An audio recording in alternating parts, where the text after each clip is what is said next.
Can I firstly introduce myself? I'm Alan Tuckett. I'm a Professor of Education here, and I, for my sins, help coordinate the faculty's public lectures series and their relationship to inaugural lectures and so on, so that we've got a fair stream across our broad-based faculty of things on offer in education, in health and well-being, sport and psychology.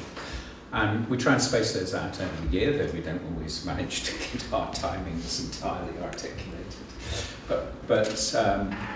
And tonight's is one of the education sequence in that, and the speaker, Tom Wilson, has just, well, before Christmas, joined the university as a visiting fellow, which we're delighted about, because just before he retired in December, we've signed up with a memorandum of understanding with Union Loan. Union Loan really is Tom's great triumph. There are 30,000 people across Britain who are trades unionists and volunteers and who represent their workforce to management to make sure that managers recognise the value of investing in learning for their staff, and also to encourage their peer group in a dynamic way to join in. Frankly, an awful lot easier than having your boss say, why don't you do some learning, to have one of your mates. And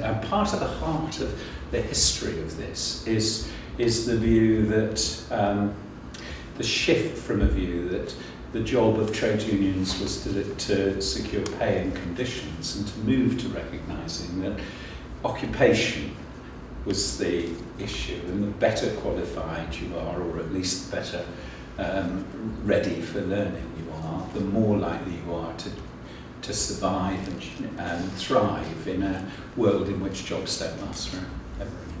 Now, inevitably, in the context of Tom's work as the lead person for education in the TUC, arguing across a lifetime for the benefit of levies and so on, we see some of the positive fruition of that at a time when other aspects of post-compulsory learning have had a desperate few years.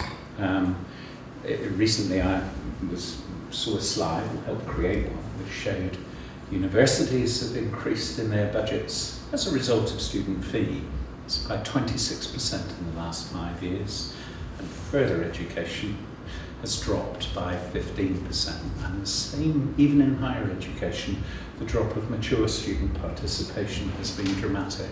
Hard to find a place where adults can easily learn now. So tonight, when we look at what makes for a good apprenticeship, we're looking for what Raymond Williams used to call resources of hope from Tom. And it's deeply pleasing to have you here, Tom, and he's happy to be interrupted and take questions as you go along, and doubtless one of you will want to model that to help us get it going, but unless they do, the floor is yours. The thing about the TUC is it's actually 6 million workers, about 300 staff, and it was brilliant for me because I was part of that whole kind of enterprise that was driving forward a new agenda for skills, and really right at the cusp of a wave which is still there. And one of the things I want to talk about tonight is apprenticeships, partly because there's been such a strong, wonderful tradition within the trade union movement of arguing for good quality apprenticeships. And what I want to try and do is to kind of reinvent, what does a good apprenticeship look like? What counts as good in modern apprenticeships? So what I was going to do is talk for, 40, 45 minutes or something. I mean, stop me when it gets boring. Please interrupt at any point. And I have both a sort of written script, which I should be reading from at various points, but also a kind of PowerPoint to try and liven things up a bit and make it a bit less dull, and impose some kind of structure on my rambling remarks.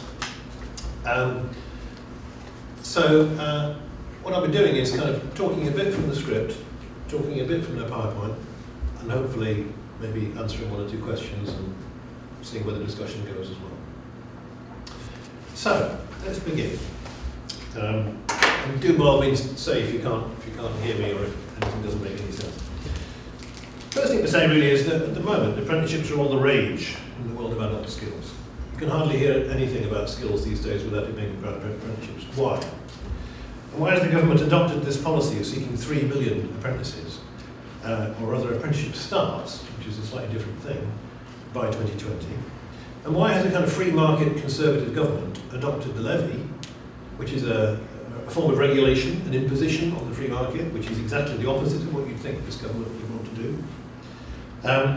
So that almost every single employer, probably except those with around about 150 or 200 staff, will have to pay for an apprenticeship, whether or not they're providing one. So that's a big, big change in the landscape. And it's been calculated that the apprenticeship levy will introduce something like 2 billion, could be 3 billion extra on top of, the government claims, on top of the existing spending on apprenticeships. Now, a lot of people will say it's going to substitute at least in part. Whether it does a bit or not, that is a fantastic amount of new money. And as Alan's just pointed out, when we're thinking about the catastrophic fall in adult education funding and in FE funding, there has to be a kind of rebalancing. And it's very interesting that the rebalancing is taking the form of all the new money being channeled into apprenticeships. So that's why apprenticeships are so important, and that's what I want to talk about. There's the image of apprentices. Young, they all look young. You probably can't see it too well, it's not a brilliant picture, but as you can see, they all look as if they're kind of in their late teens. Actually, about a third of apprentices are in their late teens. Secondly, they're all white. Very unusual, actually. Probably about a third of apprentices these days are not white. And they all look as if they're kind of doing something vaguely kind of manual. You know, the blokes are all kind of spanners and greasy overalls and all sort of hair and beauty. Actually, not true. The top apprenticeship is in business admin, the second top is in health and social care, the third is in business services. Actually, the number of apprentices that are in engineering is around about 1 in 10. So all of the kind of images of apprenticeships that you see in the press and the media are simply not true. And one of the things I'm going to do is talk a bit about the reality of what apprenticeships are really all about. But I thought I'd begin with some fundamentals. Firstly, what's kind of special about apprentices? And I would say there's kind of 4 fundamental issues. Firstly, that they are designed for young people, just like university is. Not entirely, of course, as I just said, there's plenty of older people. But they're designed to play a major role in the social and professional formation of young people. And in Germany, for example, until very recently, you didn't get your apprenticeship if you had a criminal record. Because in Germany, they took the view that apprentices should be upstanding citizens who would be role models for their profession. And if you had some sort of criminal record, or if you'd done something that was a bit not great in the community, in the eyes of the community, that was meant you were not going to be a fit person to be an apprentice. And there's still a bit of that around, that sort of thinking about, it's not just about education and skills for work, it's also your social formation, that you've got to be a proper, upstanding young person. And that's a bit different. I mean, that sort of test is not applied, I would imagine, to university graduates. Or do I? It depends on the course, though. That's very true. That is very true, yes. Some of them it certainly should be, and it is. Second, really, is that apprentices are, I think, almost a unique combination of work and study. I can't think, there probably are, but I can't think of any other kind of educational form where the student is legally required to be an employee. A lot of people don't get that, and certainly in some colleges still, people are called apprentices when they're not employees, and that is legally now outlawed. Third, apprenticeships, of course, suffer from the stigma of being seen as second class. Alison Wolfe memorably said that everyone's in favour of them, provided they're for other people's children, not your own children. For young men, they're associated with kind of oily rags and garages and building sites. For young women, they're seen as the way into hair and beauty or secretarial or admin jobs. Neither stereotype is remotely true, as you just said, but that's how they're seen in the UK. Not seen that way in many other countries of the world.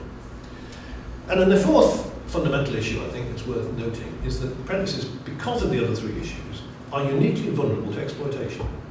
Because they're young, because they're very, unsupported at work, if you like, they are uniquely vulnerable to exploitation, and that takes the form of effectively being used as cheap labour very often, and we're all pretty aware, I'd have thought, of the kinds of horror stories, Morrison's, the supermarket, that employed apprentices for 6 months on, I think it was £2.27 an hour in those days. It's only about 3 years ago.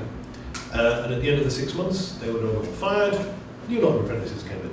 These weren't real apprenticeships. This was just basically 6 months of exploitation as cheap labour. And if you think 6 months is bad, Next had a Christmas apprenticeship, which employed people on 6-week slots over the Christmas busy period from December to, I think, the middle of January or something. And they were called apprentices for precisely 6 weeks.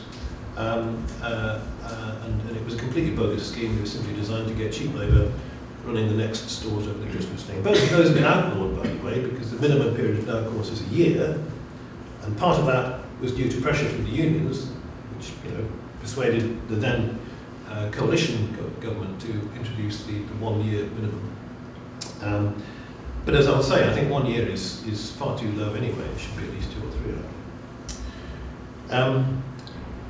So trade unions, just to come back to the trade union point really, we have a long history of tackling this exploitation point, which is not just about exploitation as cheap labour, it's also about unsafe working conditions.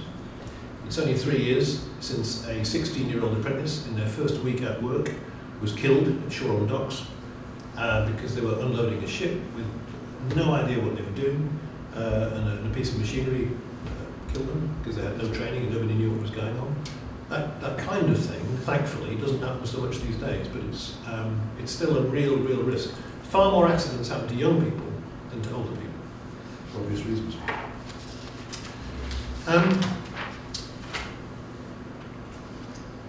So those are the fundamental issues, and it's just worth bearing those in mind as I go on to talk about the other issues that are so important to do with pay, equality, breadth, duration, length, funding, all the rest of it. Because those 4 fundamental issues, they don't really apply in the same way to most any other students. So apprenticeships are kind of unique. They're a strange kind of hybrid between the world of education and the world of work. If you think about it from the perspective of apprentices themselves, I've always been struck when I go around and talk to apprentices, and they say, well, what course are you on? And they often haven't a clue. Well, is it a BN, or is it MBQ, is it level 3, level 2? Don't know, mate. But what they say is it's going to get them a job, and it's going to get them a job in an occupation. And that's what's really important. So they know who they're working for, and they know what it's going to lead to. Not too much bothered about what sort of certificate they're going to get necessarily.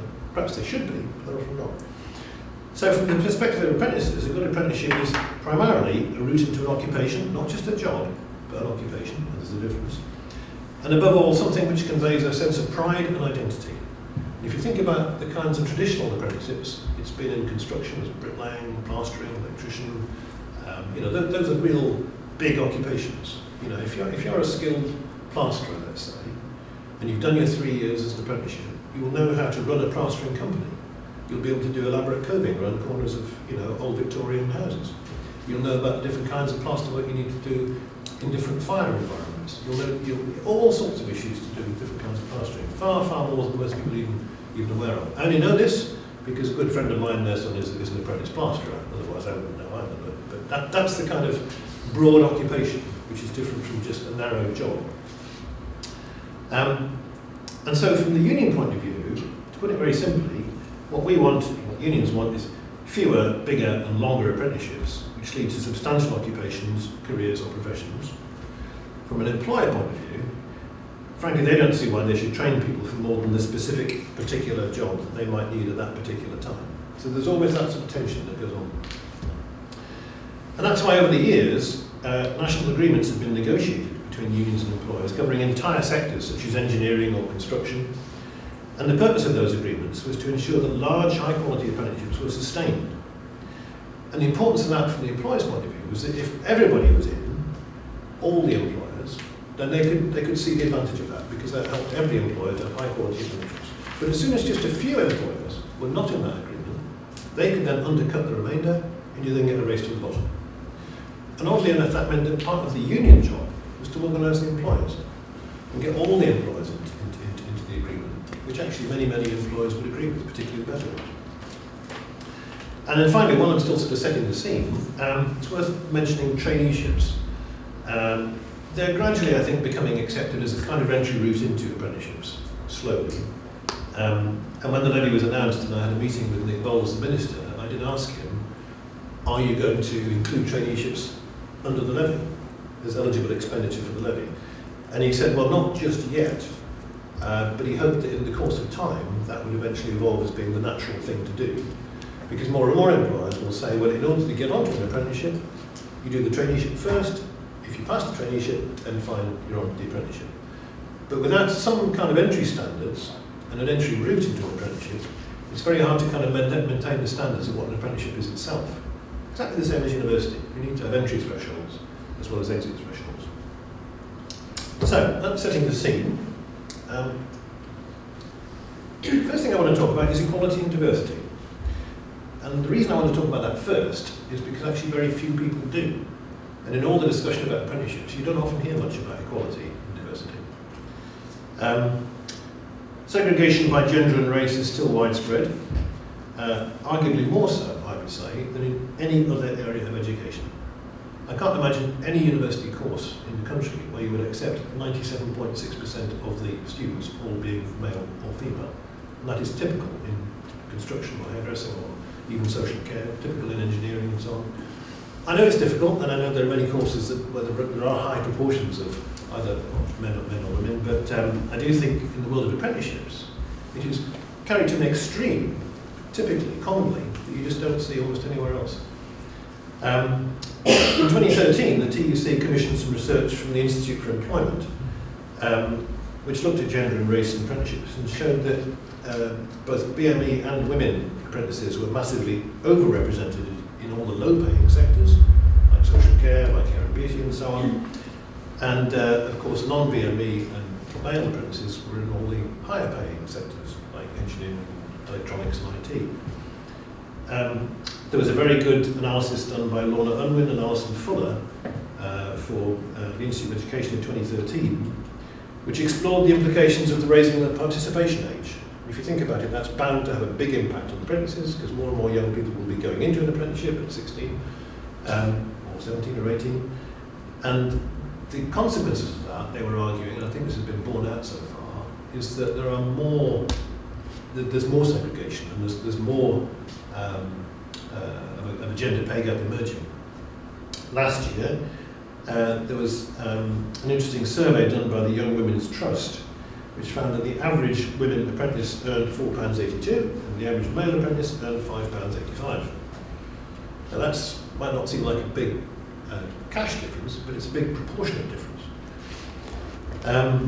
And Jeremy Crook, who's chair of the Biz Apprenticeships Advisory Group, or it was, it's not anymore, he highlighted very interestingly that around about 1 in 4 of all people who apply to become an apprentice are BME, but only 1 in 10 of actual starts at BME. So you do the math and you can work out the extent of disproportionate acceptance rates. And in 2011-12, around about, sorry, I just made that point, about 25% as opposed to 10%, and it's got slightly better. There was a very interesting biz survey that came out last autumn, which showed that there was a bit of an improvement, but it's very, very slow.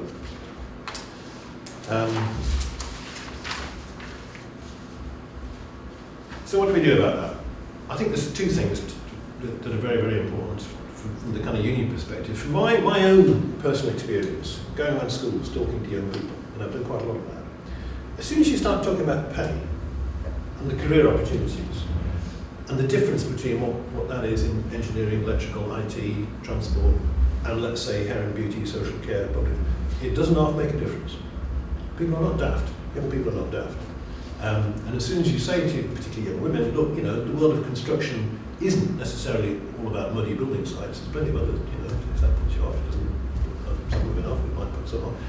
And similarly to men, if you say, actually, you know, the world of engineering is pretty tough, it's quite high standard, you might not make it, have you thought about something else? And so you have a kind of balanced approach. You can actually begin to get a much more sensible conversation going, and people make much more rational choices.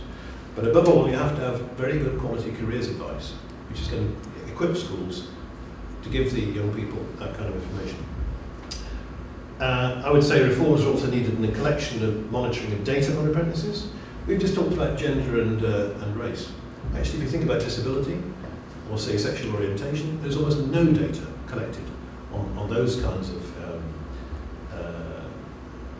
common reasons for prejudice and harassment and discrimination. And we've been lobbying and arguing with BIS that they should begin to do that, now beginning to do that, but it's very, very slow. And then there's some practical reforms, such as improving careers guidance, including recruitment practices and childcare support for parents who are undertaking apprenticeships. There's almost no childcare support for apprentices, whereas there is, of course, for higher education students. Not much, you might say, but at least there's some. And interestingly, there is no part-time route to an apprenticeship. So if you're a single mum, what do you do with the kids? So there are some practical things that could be done to sort of drag the whole apprenticeship framework into the common parlance of how education systems work. So I wanted to start with some of those issues about equality and diversity, because I think that is very, very important to bear in mind as a kind of touchstone, what would count as good. And any good apprenticeship, and there are plenty of very good apprenticeships around, tackle equality and diversity up front, seriously and openly. So, for example, if you go to, say, Lang O'Rourke, they very proudly will tell you that their construction apprenticeships are at least 1/4 women. I don't know if it's true, but that's what they're aiming at, that's what they claim. Similarly, Rolls-Royce will talk about, if you get a Rolls-Royce apprenticeship, you're far more likely to be able to get one of those if you're BME than if you apply to some other apprenticeship somewhere else. And Rolls-Royce make a real effort to kind of reach out to those communities. So now let's turn to some of the apprenticeship topics that have received a bit more attention. Recent reforms have seen employers being put in the driving seat. This "in the driving seat" for employers is a kind of favourite phrase that the ministers keep churning out. What do we think about that? Who decides what counts as an apprenticeship? Who's in control? The phrase "in the driving seat" conjures up a metaphor of somebody driving a car or a train or something. Well, obviously you only have one person in the driving seat. Jeremy Clarkson. Jeremy, well, I hope not. Are we all just passengers in the back? Now, what's the union point of view on this? Where unions start from is that there's far too many apprenticeships that are low quality and don't meet either employer needs or the needs of apprentices. That's why 9 out of 10 employers don't have apprentices. Interesting fact. 9 out of 10 employers don't have any apprentices, including half of all employers who employ more than 500 people. So it's not just the small employers. I think the big ones don't either. It's also why so many people think apprentices for other people's children, because they're just not very good, is the impression. And it's true that the best apprentices are those which are designed and owned by employers. But not just by employers. And this is the point. The best apprenticeships are those which are designed and run and funded by employers, but in conjunction with trade unions. And of course, unions strongly support employers taking far more responsibility for apprenticeships, but entirely employer-led design risks what I was talking about earlier of leading to very narrow, very sort of job-based rather than occupational-based apprenticeships, which are pretty short-term and only meet the immediate needs of employers and don't actually cater for the broader range of skills needed. And also, young people need the chance to move between employers, and actually that's very good for the sector as a whole. And big employers will be the first to admit that.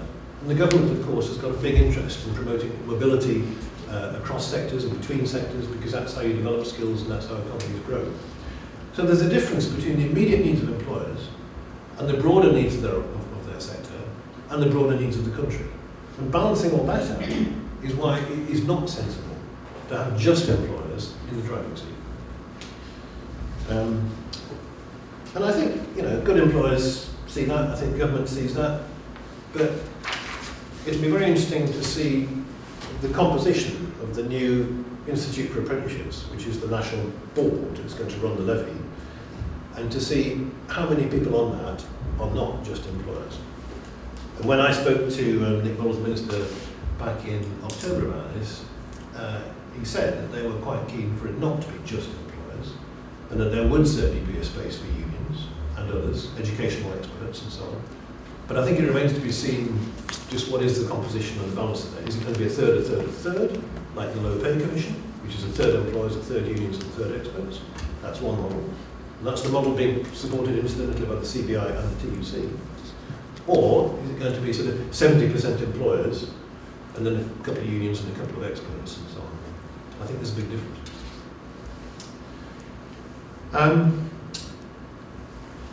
I think one of the things that many people have got hung up on is this whole issue about trailblazers. Can I just ask you to stick up your hands if you know all about trailblazers? Good. Because I'm sure you would, yes. Not many people do.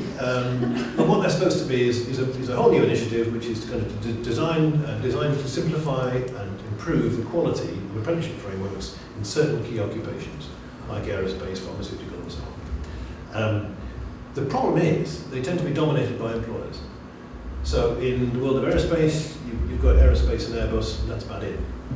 So they're designing an apprenticeship framework which is great for them, but isn't particularly good for anybody else who works in aerospace. Now, what's the union view about trailblazers? On the whole, we kind of support them because the current apprenticeship scene is so